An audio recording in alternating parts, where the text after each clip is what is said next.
Good morning, everybody, and thank you for having me here today.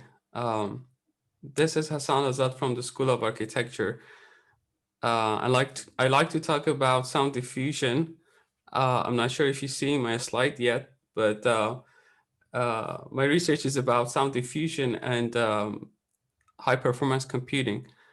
Uh, did you see the slide? Because I'm not seeing the slide. Okay, thank you. So the reason that I'm interested in sound diffusion in particular, it's because um, because inherently we need to use numerical techniques for the prediction of sound diffusion and other wave phenomena like sound diffraction.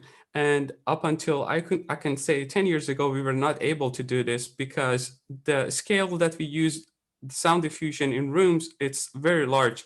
And considering, for example, lecture rooms, even very small recording studio, we still need a very high performance computing power to be able to do this simulation for that environment and basically architectural environment.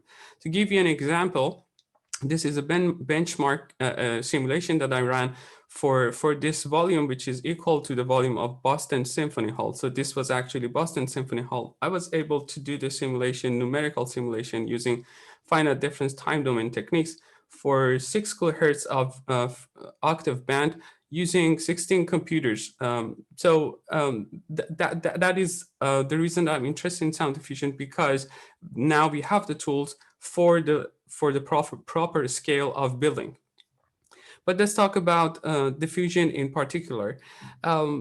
This definition comes from the ISO standards, which says that the measurement of the uniformity of diffusion produced by a surface or geometry. So if you consider this as a diffuser here in the left side, what you can see here, it's called polar response. Basically, if you put the diffusers in the circle of in the middle of the semicircle, and if you excite this diffuser in incident angle, random incident angle, sorry, you can have this plot of a reflection of energy back. And actually, we developed a tool that can give you this polar response. So you are able to import your geometry, and this tool gives you this polar response. Another development that we did, which is in line with polar response, is getting this diffusion coefficient. So if you have these polar responses, doing some calculations that you can see here, it's impulse response calculation, some Fourier transform, inverse Fourier transform, and basically you have 7 microphones here and a series of sound sources, and you have your samples here. That is what this tool does basically. After this calculation, you can get sound diffusion coefficient. But how these numbers help us with design? So I started doing this using a very well-known diffuser, which is called Schroeder diffuser. Schroeder diffuser has a series of features that eventually we can use this feature, I think, for the application of machine learning as a replacement for numerical calculation. Numerical calculation requires a lot of computational power and times. So I'm hoping maybe I can create a body of simulations and then try to use some machine learning techniques to see if I can replace that technique with the predictions, basically.